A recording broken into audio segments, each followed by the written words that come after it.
Tanks. Tanks are a very vital part of Battlefield. Having been in every single Battlefield title to date, you probably should learn how to use them. Yo, what is up my friends? My name is Tracy, and I hope you liked that little crash course intro. I worked pretty hard on it. Today, my friends, I have a guide that is specifically focused on the main battle tank for Battlefield 4.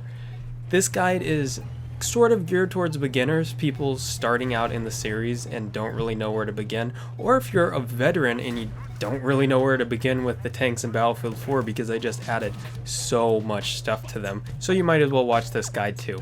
I pretty much exclusively played Silk Road because honestly this is the best map for learning how to tank. Now sit back, grab a tea, get some lunch, and I'll try not to be too boring, but this is going to be a long one.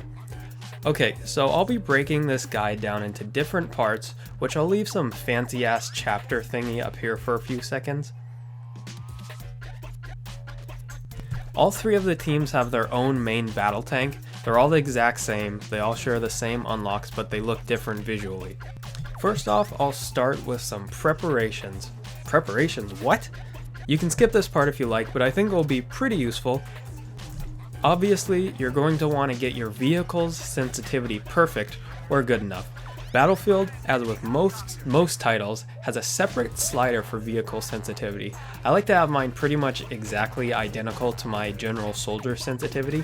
Along with sensitivity, keybinds are very important for learning how to tank properly.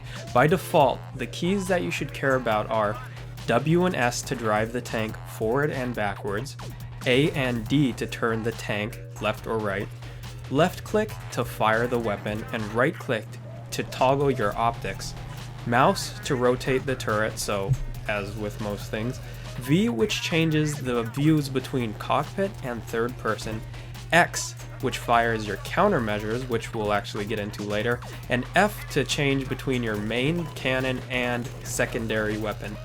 Hold shift to boost, which honestly isn't as cool as it sounds, and the F keys, F1 and F2 in a tank to switch between the two seats. Now, keybinds are extremely important. I cannot express them enough. I highly recommend having similar keybinds across all games when they're applicable. So if you have, say, in PlanetSide 2, you want to switch from third person, bind that to the exact same key you have it in Battlefield, so it'll be kind of second nature for you. Personally, I bind most of the vital keys to my mouse, which has two thumb buttons. I bind the first and third person view to the first thumb button, and for the second thumb button I use the weapon toggle. In Battlefield it actually provides an ability to switch between both weapons with one key, whereas some games only allow switching to certain weapon slots. And for firing countermeasures, I have that set to pressing my scroll wheel. In Battlefield, it allows me to not only use these keybinds for tanks, but jets and helicopters as well. But of course, just set your keybinds to what you're comfortable with. Before I get into the thick of this guide, I thought I'd talk a little bit about how tanks work in Battlefield. Your tank has a health meter, which is located in the bottom left of your HUD. When this reaches 0, your tank will explode. Your tank will slowly regain health after taking 0 damage for a little while, unless your tank is on fire, which will actually cause your tank's health to decrease pretty rapidly. Tanks in Battlefield receive a different amount of damage depending on which side of the tank is hit. The front of your tank is the strongest and the rear being the weakest, so if you get shot in the ass a bunch, you're going to take more damage than being shot in the front. The sides of the tank are both somewhere in the middle, damage-wise, no pun intended. I also believe the impact angle of a projectile also affects the effectiveness of a hit. Introduced in Battlefield 4, vehicles can now receive mobility hits. When your tank gets a mobility hit, you'll probably realize it, but it will slow down drastically for a short amount of time, making it very easy for a follow-up shot from an enemy. I believe mobility hits are actually calculated somewhat randomly, depending on the projectile that you're hit with and your tank's upgrades. Now that's it for the basics, now let's get to the tank. Main cannons. In Battlefield 4 there are 3 different types of shells for your tank's cannon. They all have their strengths and weaknesses, and each shell has unique characteristics. Velocity, which is how fast the shell travels, trajectory, which is the arc of the shell during flight, splash damage, the damage that's given in a small radius from the shell's impact, and the direct damage model, which is the damage given from a direct impact between your shell and the target. Now, to give a visual comparison of these shells, I hopped onto the test range. They're pretty rudimentary tests, but really who cares. To show the velocity and trajectory, I aimed at the same spot on a hill for the various shells. Starting out, you'll automatically have the AP shell set. The AP shell, or armor piercing, is a very well-rounded shell. It has a pretty good travel speed and a predictable but noticeable arc. It actually has the highest splash damage out of all the shells, although it's not a drastic difference. The AP shell is good against vehicles and infantry alike, and I believe it's actually the most popular shell used, with good reason. As stated, the arc of this shell is very predictable, and paired with the good velocity, you'll be able to guess how high you need to aim your cannon to hit your target after a little bit of practice. Now, your second unlock is the HE shell. HE stands for High Explosive. Sounds cool, right? As you probably would guess, this shell is a beast at taking out vehicles at close to medium range. Now, this shell has a very slow trajectory and a drastic arc. Why is this important? Because you'll be needing to lead your target pretty far to be able to hit them depending on their range. And if you're anything like me, you might like to take pot shots at helicopters. Well, with the HE shell, it's extremely hard to hit them since you're not only leading in front of them to count for the shell's travel time, but you also have to aim way above them to consider the shell's massive arc. But if you do manage to hit one, the shell will do a huge amount of damage. And your third and final unlock would be the Sabo shell. Personally, the Sabo shell is my absolute favorite. According to the wiki, it actually does the same amount of direct impact damage as the default AP shell, but the Sabo shell has very little to absolutely no splash damage whatsoever. Meaning if there's a little dude shooting at you with an RPG and he hides behind a rock, you will not be able to shoot the hill behind him and kill him with splash damage alone. Well, then what makes this shell amazing? The velocity is significantly greater than the other two shells and has way less of an arc. Remember when I said I like to take pot shots at helicopters? Well, this shell makes it almost easy to hit them. Although it actually won't one-shot kill any full HP helicopter, it will disable all of them. And since the velocity is so high, it can hit objects that are going really fast. I mean really fast, like a jet. Now, the biggest issue of this shell is the lack of splash damage. So if somebody is coming at you with a bike loaded with C4, you better hit them directly, or use your secondary weapon, which is the perfect segue into secondary weapons. You guessed it. Yes, your tank has two weapons, which again is set to F by default to switch between those two. Now, there's two different types of secondaries. There's machine guns and then there's more shells. For the record, I'm actually not going to do this list in order of unlock. I'm just going to have them in their types. So by default, you will have the coaxial LMG, which is very similar to having an M240 Bravo with unlimited ammo duct taped to your tank or something like that. It takes about 5 to 7 bullets to kill infantry and has a pretty high rate of fire. But this gun does not do any damage to vehicles, but is, like I said, very effective against infantry, which is its purpose. Now, the second machine gun you unlock is the coaxial HMG, which is very similar to the LMG, but it has a significantly slower rate of fire, but it does a lot more damage. It will kill infantry in 2 to 4 shots, and this one actually does damage to light armor such as dirt bikes, armored SUVs, and helicopters and jets. Some notes about the machine guns. As stated, both have unlimited ammo, but they can also overheat, meaning you'll have to wait for the cooldown to be able to shoot again. Now, due to its low rate of fire, the coaxial HMG will take longer than the LMG to overheat. Now, if for some reason you hate machine guns, you're also able to use a different type of shell in place of one. They're not the same as the main cannon shells though. First off, you'll have the guided shell, which is not unlike the javelin for the engineer class. The shell's lock must be maintained until it hits your target, which is only usable against ground vehicles unless the air vehicle is laser designated. Now, I found this shell actually best against light armor such as dirt bikes and ATVs and stuff like that, because with one shot these things are going to explode pretty quickly, and the shell actually fires really fast. A somewhat similar shell is the staff shell, which is similar to the MBT law for the engineer class. If you're unfamiliar with it, the shell has a sensor that automatically detects a vehicle hitting it. So if you slightly aim above an enemy's tank, the shell will slam down right on top of it as it passes over.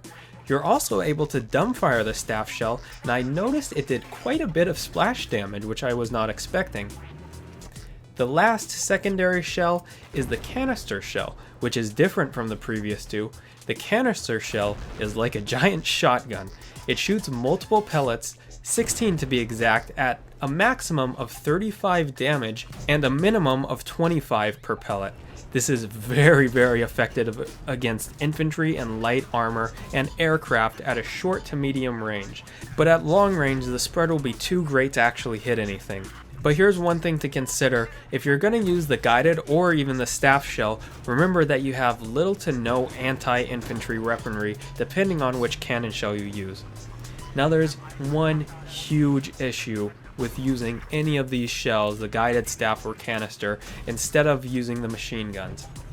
A little backstory.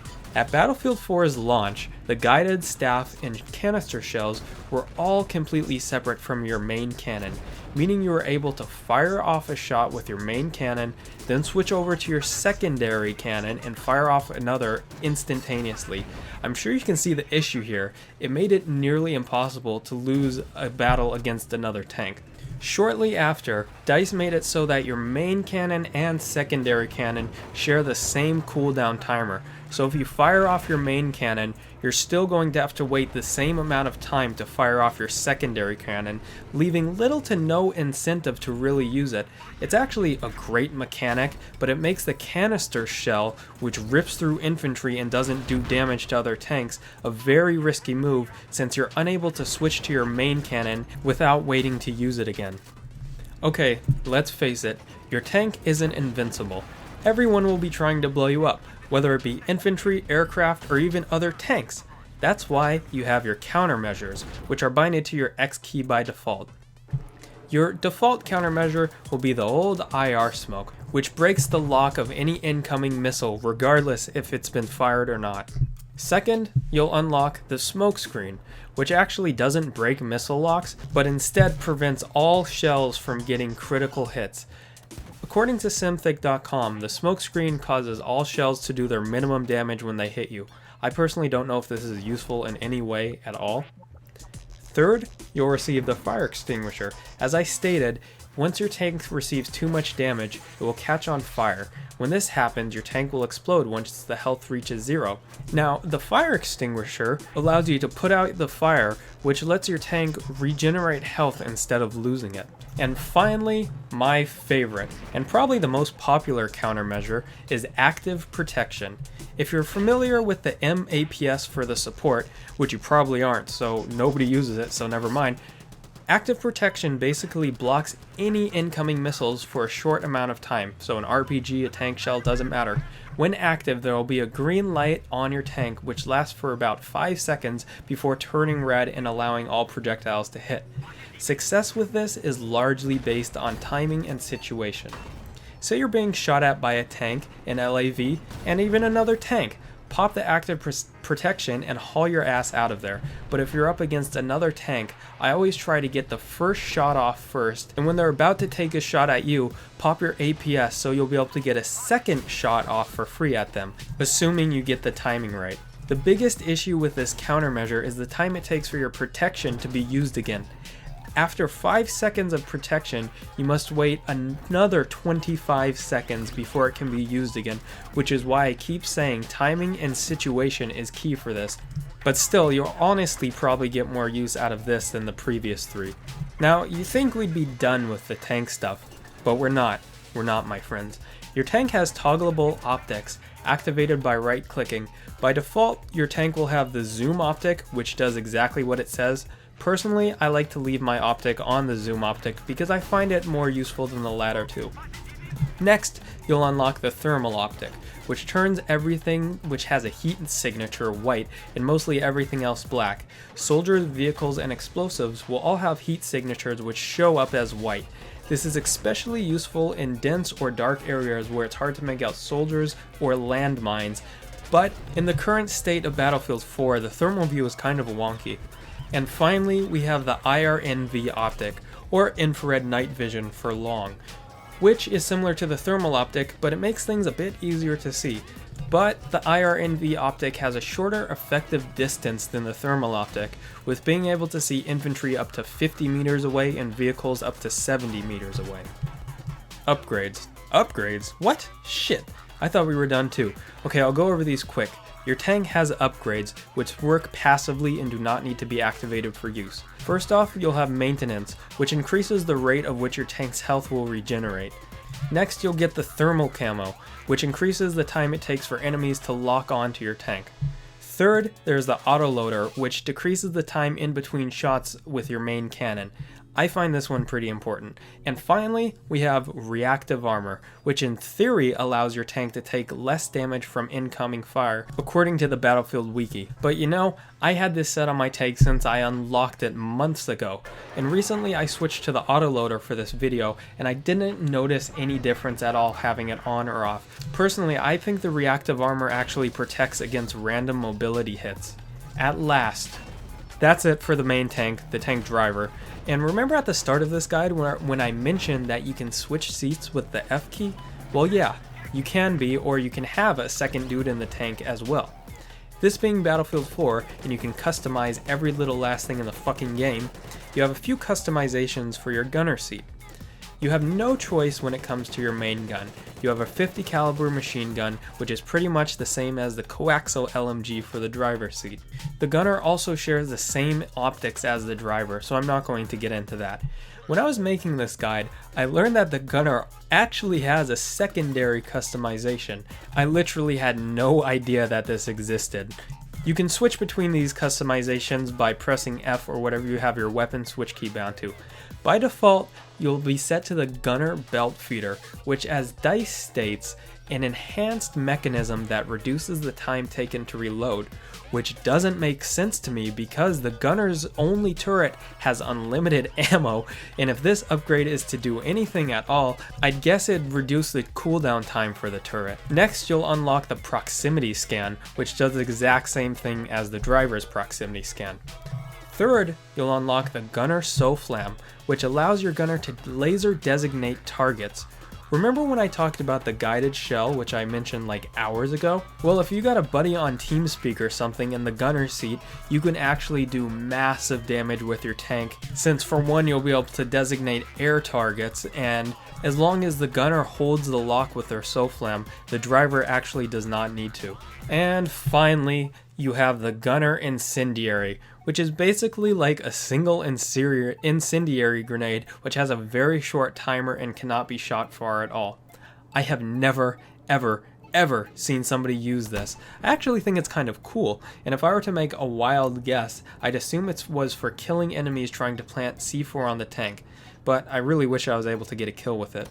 Now, that is all for the attachments for your tank. And if you're still here, give yourself a pat on the back, because I assume you've had a family, had 5 kids, and they've all gone off to college since the start of this video. I thought I would go over a few simple but effective loadouts for your tank. First off, the anti-ground vehicle badass. Your goal is to get up close and personal to destroy any and every vehicle that travels on land or even water. For your main cannon, you're going to want the HE shell. Your secondary will be the staff or the guided shell in active protection as a countermeasure and any optic. Next, we have the anti-light armor. You like to kill helicopters, jets, and C4 bikes. It's your favorite thing. Main cannon, the Sabo shell. Secondary, you're going to want either of the machine guns, and you're going to want active protection and any optic once again. And finally, Mr. or Mrs. Well-Rounded. You're good at any job, but that's it.